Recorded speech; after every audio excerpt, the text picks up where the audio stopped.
The smell of old books and polished wood always had a calming effect on me. But that night, the familiar scent carried an undercurrent of something sour, something wrong. It was a Friday evening, late enough that the campus was nearly deserted. I'd stayed behind to finish a paper, and the college library, typically a refuge for stressed students, had an eerie stillness that made me question whether I should have just gone back to my dorm. The library was ancient, a sprawling building that had stood since the college's founding in the 1800s. Stories about the library were as old as the institution itself, tales of strange occurrences, whispers in the dark, and books that moved on their own. But those were just stories, I told myself. I'd always been a rational person, a skeptic. Ghosts and ghouls were the stuff of fiction, not reality. At least, that's what I thought. I'd been working at one of the long wooden tables in the history section, a quiet corner of the library that was rarely disturbed even during the busiest of times. My laptop screen glowed softly in the dim light, and I typed furiously, desperate to finish before the midnight deadline. The overhead lights had been turned off for the evening, leaving only the lamps scattered across the tables to cast their warm, golden glow.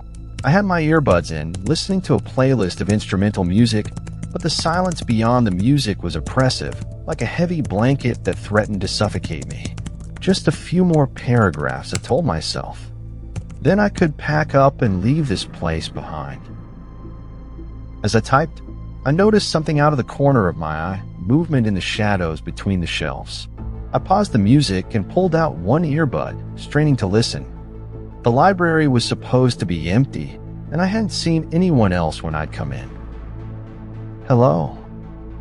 I called out softly, my voice barely above a whisper. There was no answer, only the creaking of the old wooden floors as I stood up, my curiosity getting the better of me.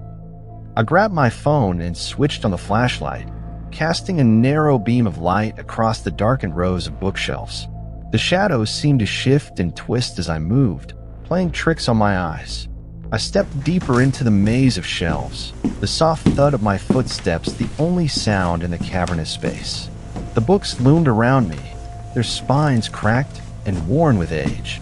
The further I ventured, the more the air seemed to thicken, as though the very atmosphere was conspiring against me.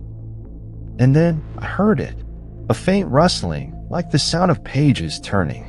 But it wasn't coming from my section of the library. It was coming from downstairs, from the basement. The basement of the library was a place I'd only visited a handful of times. It housed the oldest and rarest books, many of which were kept under lock and key. Few students ever had reason to go down there, and it was always cold, even in the height of summer. I hesitated at the top of the narrow staircase that led down into the basement, my heart pounding in my chest. Part of me wanted to turn back, to return to my seat and pretend I hadn't heard anything. But another part, the journalist in me, the curious investigator, urged me forward. Slowly, I descended the stairs, my footsteps echoing in the enclosed space. The light from my phone flickered, casting eerie shadows on the stone walls. As I reached the bottom, I felt a chill run down my spine, the temperature dropping noticeably. The basement was even darker than the upper levels, the only light coming from a few dim overhead bulbs. The shelves down here were taller, the books older and more fragile. The smell of mildew and decay was stronger, mingling with the scent of dust and aged paper.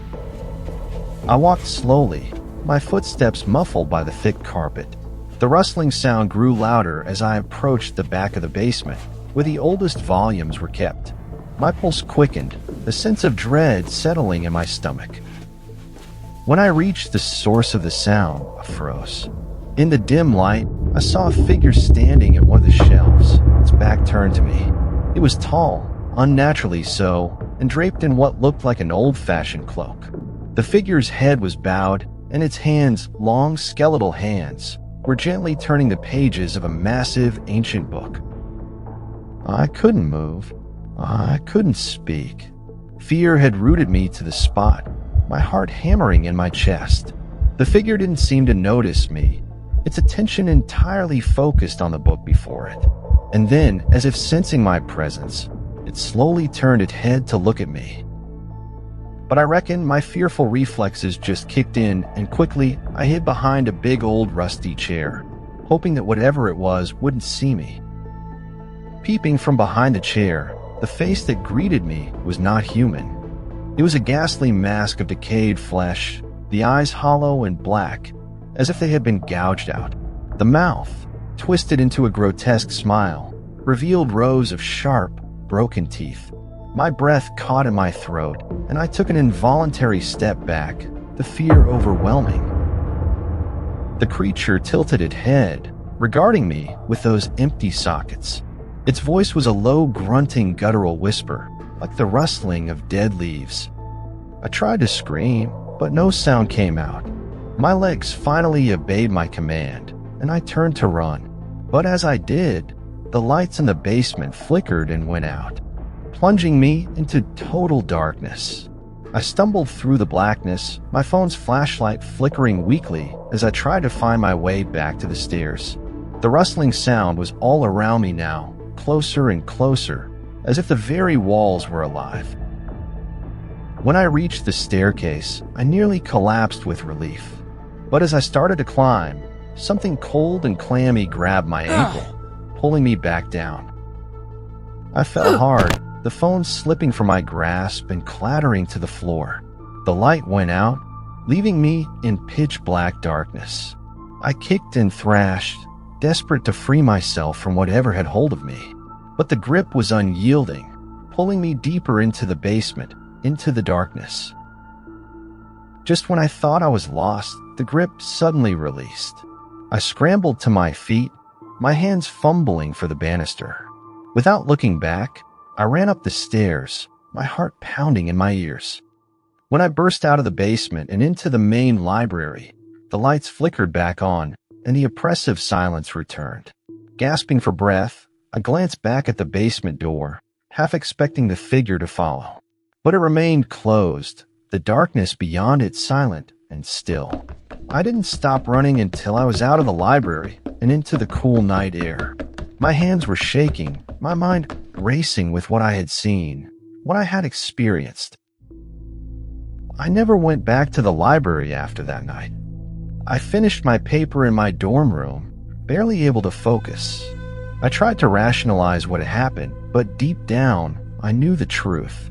I wasn't the first to encounter something in that basement, and I wouldn't be the last. The stories, the legends, they were all true.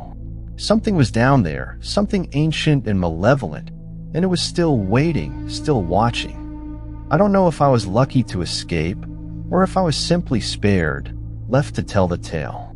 But one thing is certain, the college library isn't just a place of knowledge and learning. It's a place of secrets, and some secrets are better left buried. The next time you find yourself alone in a library late at night, remember this story. Keep your senses open, listen carefully, and if you hear a rustling sound that seems to come from nowhere, leave immediately, because you never know what might be lurking in shadows, waiting.